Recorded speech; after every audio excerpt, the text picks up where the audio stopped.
भाई बहन के अटूट प्रेम का प्रतीक सामा चकेवा आज से कुछ दिन पहले से शुरू हो गया।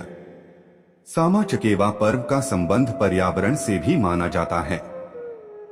पारंपरिक लोकगीतों से जुड़ा सामा चकेवा मिथिला संस्कृति की वह खासियत है जो सभी समुदायों के बीच व्याप्त जड़ बाधाओं को तोड़ता है।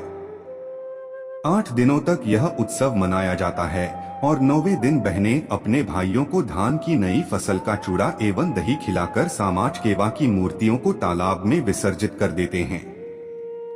शाम ढलते ही बहनों द्वारा डाला में सामा चकेवा को सजाकर सार्वजनिक स्थान पर बैठकर गीत गाया जाता है, जैसे सामा चकेवा है वृंदावन में आग लगले, सामा चकेवा खेल के लिए है बहिना आदि गीतों द्वारा हंसी ठिठोली की जाती है और भाई को दीर्घायु होने की कामना की जाती है। मिथिलांचल में सामा चकेवा की तैयारियां दीपावली के समय से ही शुरू हो जाती हैं। कार्तिक मास के पंचमी शुक्ल पक्ष तिथि से सामा चकेवा के मूर्ति की खरीदारी शुरू हो जाती है। पंचमी से पूर्णिमा तक चलने वाले इस लोक पर्व सामा चकेवा में भाई बहन के सात्विक स्नेह की गंगा निरंतर प्रभावित होती रहती है।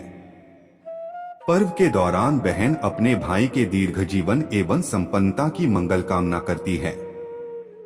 सामा चकेवा हिमालय की तलहट्टी से लेकर गंगा तट तक और चंपारण से लेकर मालदा दिनाजपुर बंगाल तक मनाया जाता है।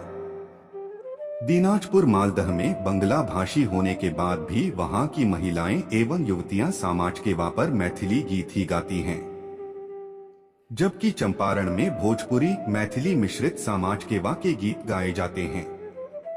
पौराणिकता एवं लौकिकता के इस लोक पर्व की कहानी कुछ यूं है।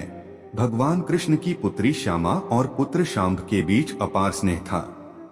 कृष्ण की पुत्री श्यामा ऋषि कुमार चारुदत्त से ब्याही गई थी। श्यामा ऋषि मुनियों की सेवा करने बराबर उनके आश्रमों में जाया करती थी। भगवान कृष्ण के दुष्ट स्वभाव के मंत्री चुरक को यह रास नहीं आया और उसने श्यामा के विरुद्ध राजा के कान भरना शुरू किया। क्रुद्ध होकर भगवान श्री कृष्ण ने श्यामा को पक्षी बन जाने का श्राप दे दिया। श्यामा का पति चारुदत्त भी भगवान महादेव की पूजा अर्चना कर उन्हें प्रसन्न कर स्वयं भी पक्षी का रूप प्राप्त कर लिया। श्यामा के भाई एवं भगवान श्री कृष्ण के पुत्र शांब ने अपने बहन बहनोई की इस दशा से मर्माहत होकर अपने पिता की ही आराधना शुरू कर दी। इससे प्रसन्न होकर श्री कृष्ण ने उससे वरदान मांगने को कहा। तब पुत्र से अपने बहन भनोई को मानव रूप में वापस लाने का वरदान मांगे जाने पर उन्हें पूरी सच्चाई का पता लगा और उन्हें श्राप मुक्ति के उपाय बताते हुए कहा कि श्यामा रूपी सामा एवं चारुदत्त रूपी चकेवा की मूर्ति बनाकर उनके गीत गाएं और चुरक की कारगुजारियों को उजागर करें तो वे दोनों पुनः अपने पुराने स्वरूप को प्राप्त कर सकेंगे।